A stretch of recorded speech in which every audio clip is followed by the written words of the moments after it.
మిత్రులారా, 10 సంవత్సరాలు మొదటి 5 సంవత్సరాలు ₹1,00,000 రుణమాఫీ చేస్తా అన్నాడు. 4 విడతలు అన్నాడు. మిత్తి నేనే కడతా అన్నాడు. ఆయన కట్టిన దాంట్లో అసలు కంటే మిత్తికే ఎక్కువైంది. 2018 నుంచి 2023 వరకు మళ్ళీ ₹1,00,000 రుణమాఫీ చేస్తా అన్నాడు. మొదటి 4 సంవత్సరాలు అన్నా పైసా కూడా ఇవ్వలే. ఆఖరి సంవత్సరం ఔటర్ రింగ్ రోడ్డును అమ్మి 11,000 కోట్ల రూపాయలు రైతుల ఖాతాలో వేస్తే 8,596 కోట్ల రూపాయలు మిత్తికే పోయినాయి. అసలు చెల్లించింది 2,500 కోట్లే. మిస్టర్ హరీష్ రావు గారు, మీరు వినండి స్పష్టంగా. ఆర్థిక మంత్రిగా మీరు బాధ్యత నిర్వహించింది కదా. ఔటర్ రింగ్ రోడ్డు 7,500 కోట్ల రూపాయలకు తెగ నమ్మి ఆనాడు కాంగ్రెస్ పార్టీ నిర్మించి ఒక అద్భుతమైన ఆస్తిని నగరానికి, తెలంగాణ రాష్ట్రానికి ఇస్తే దాన్ని అమ్మేసి 5 సంవత్సరాలలో రైతు రుణమాఫీ చేసింది మీరు 11,000 కోట్లు అయితే అందులో 8,500 కోట్ల రూపాయలు మిత్తికే సరిపోయినాయి. మీరు చెల్లించిన అసలు 2,500 కోట్లే. ఇవాళ ఈ వేదిక మీద నుంచి లెక్కలు చెప్తున్నా. ఇవాళ నువ్వు అనొచ్చు, పాలమూరులో మేము లేం కదా, నువ్వు ఎట్లన్నామని. ఇదే లెక్కలు అసెంబ్లీలో నేను లెక్కలు తేలుస్తా. 5 ఏళ్లలో మొదటి సంవత్సరం నువ్వు రైతు రుణమాఫీ చేసినుంటే ఈ 8,500 కోట్లు మిత్తి కాదు, రైతుల అసలు అప్పుకు సరిపోతుండే.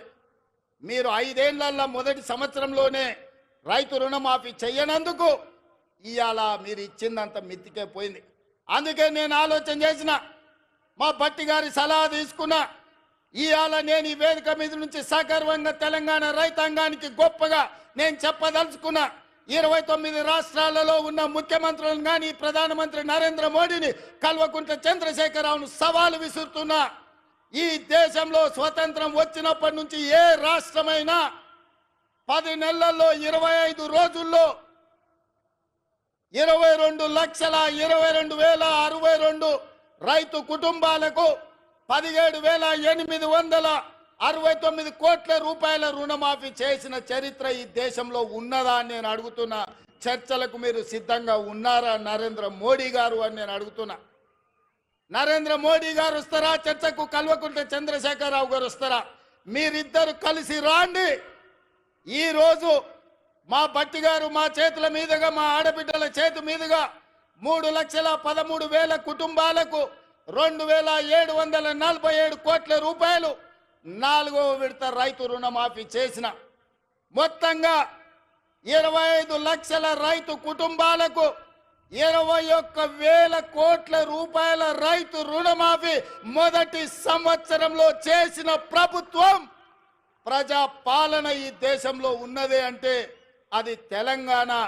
ఈ తెలంగాణ రాష్ట్రం రైతులకు రుణమాఫీ చేసిందంటే సోనియమ్మ ఆశీర్వాదంతో, రాహుల్ గాంధీ గారు ఇచ్చిన గ్యారంటీతో చేసినామని నేను చెప్తున్నా. అందుకే ఇవాళ బీజేపీ నాయకులను, బీఆర్ఎస్ నాయకులను ఒకరొక్కరికి వస్తారో అందరు కలిసి వస్తారో, ఎట్లొస్తారో అట్లా రాండి. అసెంబ్లీలో తేలుద్దామా, పాలమూరు గడ్డ మీద తేలుద్దామా. మొదటి సంవత్సరంలో 25 లక్షల రైతు కుటుంబాలకు 21,000 కోట్ల రూపాయల రైతు రుణమాఫీ చేసిన పేటెంట్ కాంగ్రెస్ పార్టీ గ్యారంటీ అని నేను చెప్పదలుచుకున్నా. గ్యారంటీల గురించి మాట్లాడాల్సి వస్తే, స్వతంత్రం వచ్చినప్పటి నుంచి దళితులకు, గిరిజనులకు, ఆదివాసీలకు, బలైన వర్గాలకు భూ పంపకాలు చేసి అసైన్మెంట్ పట్టాలు ఇవ్వడం ద్వారా ఆ గ్యారంటీ మాది. రైతులను ఆదుకున్న చరిత్ర మాది. రైతు రుణమాఫీ చేసిన చరిత్ర మాది. కనీస మద్దతు ధర తీసుకొచ్చిన చరిత్ర మాది. ఇవాళ రైతులకు రుణమాఫీ చేసిన చరిత్ర మాది.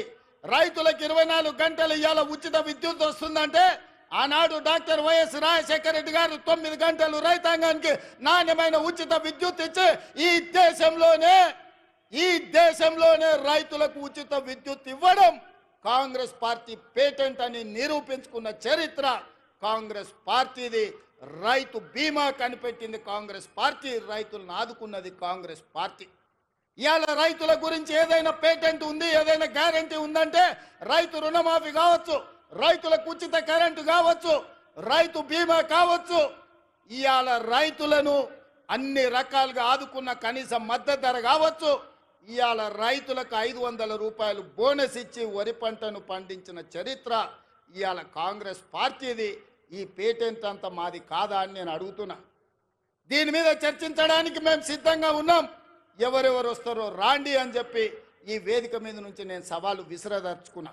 అందుకే మిత్రులారా, ఇవాళ 70 సంవత్సరాల తర్వాత ఈ జిల్లాకు మనకు అవకాశం వచ్చింది.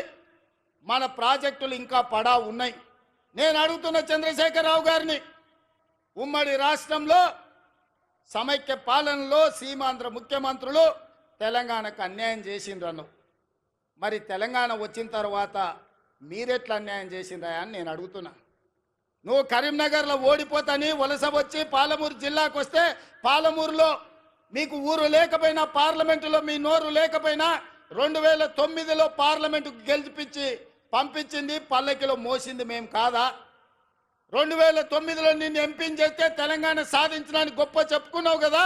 వచ్చిన తెలంగాణలో మమ్మల్ని ఆదుకొని మా ప్రాజెక్టులను పూర్తి చేయాల్సిన బాధ్యత చంద్రశేఖరరావు గారు మీకు మీ ప్రభుత్వానికి లేకపోయినా, ఆనాడు జిల్లా మొత్తం నీకు అండగా నిలబడి ఎమ్మెల్యేలు ఎంపీలను గెలిపించి ఈ జిల్లా మొత్తం నీ పార్టీకి అండగా నిలబడితే మా గుండెల మీద తన్ని మమ్మల్ని మోసం చేసి మా పసిడి పంటలు పండాల్సిన పాలమూరు జిల్లాను ఎడారిగా మార్చి వలసలు శాశ్వతంగా ఉండేటట్టుగా మా కుటుంబాలు, మా సోదరులు కన్న పిల్లలను వదులుకొని బొంబాయో దుబాయో బొగ్గుబాయిల చుట్టూతా తట్ట పని, పార పనికి, మట్టి పనికి వలసలు పంపించింది నువ్వు కాదా చంద్రశేఖరరావు అని నేను అడుగుతున్నా.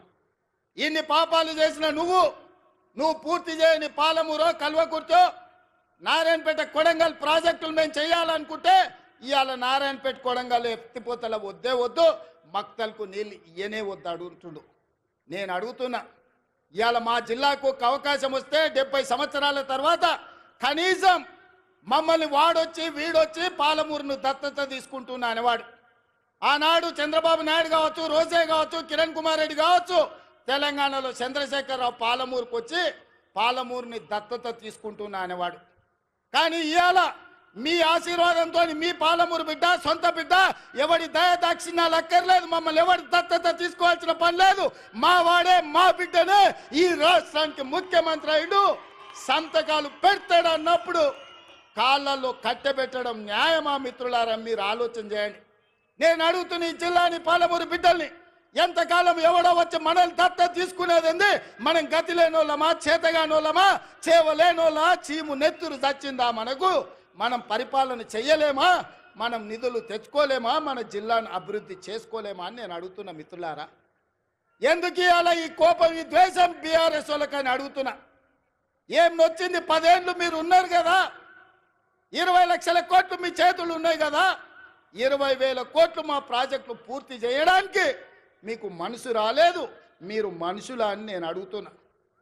ఇవాళ నేను కల్వకుర్తి పూర్తి చేయాలను ఉత్తమ్ కుమార్ రెడ్డి గారు, పాలమూరు రంగారెడ్డి నిత్యం సమీక్షించడం ద్వారాను, మా గద్వాల కృష్ణమోహన్ రాలపాడు నుంచి గద్వాల అలంపూర్లో మా సంపత్ కుమార్ ప్రాజెక్టు పూర్తి చేయాలని అడుగుతుంటే వాటికి నిధులు ఇవ్వాలి, నీళ్లు రావాలి అని నేను అంటుంటే మీరు అట్లెట్ల ప్రాజెక్టులు కడతారని చంద్రశేఖరరావు గారు, ఆయన కొడుకు, ఆయన అల్లుడు అంటారు. నేను అడుగుతున్నా నా పాలమూరు సోదరులు, మళ్ళీ వస్తుందా మనకి అవకాశం? ఇట్లాంటి అవకాశం మనకు వస్తుందా? ఆనాడు బూర్గుల రామకృష్ణారావు తర్వాత 70 ఏళ్ళు పట్టింది అవకాశం రావడానికి. 70 ఏళ్ళ తర్వాత వచ్చిన అవకాశాన్ని జార విడుచుకుందామా?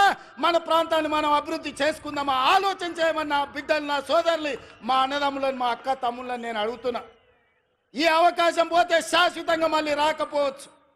అవకాశం ఇస్తే ఏం చేసుకున్నారు మీరు అని అనొచ్చు. అందుకే ఇవాళ ఎవరు ఏమనుకున్నా మక్తల్, నారాయణపేట, కొడంగల్ ఎత్తిపోతల పథకాన్ని తెచ్చినాం, మహబూబ్నగర్లో ఇంజనీరింగ్ లా కాలేజ్ తెచ్చినాం, ఇవాళ మెడికల్ కాలేజ్ కొడంగల్కు తెచ్చినాం. అన్ని కాలేజీలు, అన్ని స్కూళ్ళు, అన్ని విద్యా సంస్థలు ఇవాళ జిల్లాకు తెచ్చుకున్నాం. పెండింగ్ ఉన్న పాలమూరు రంగారెడ్డి ఎత్తిపోతల్ని మనం పూర్తి చెయ్యాలనుకుంటున్నాం. ఇవాళ ఇంతకుముందు మా మధు, లేకపోతే మా ఎన్ఎం శ్రీనివాసరెడ్డి, మా అనిరుద్ధు చిట్టీలు ఇచ్చిండ్రు, అన్న ఇవన్నీ ప్రకటించని. అవన్నీ కాదు, ఈ జిల్లాకు ఏం అవసరమైన ఒక్కొక్కటి కాదు, అన్ని మూకుమ్మడిగా ఒకే సంతకంతో ఈ జిల్లాలో ఉండే అవసరాలకు అవసరమైతే వేదిక మీద నా మంత్రివర్గ సహచరుల సాక్షిగా మా వలస జీవితాలు బాగుపడాలంటే సంవత్సరానికో 20,000 కోట్లు మా జిల్లాకు ప్రత్యేకంగా నిధులు ఇవ్వండి అని నేను అడుగుతున్నా మీ తరఫున.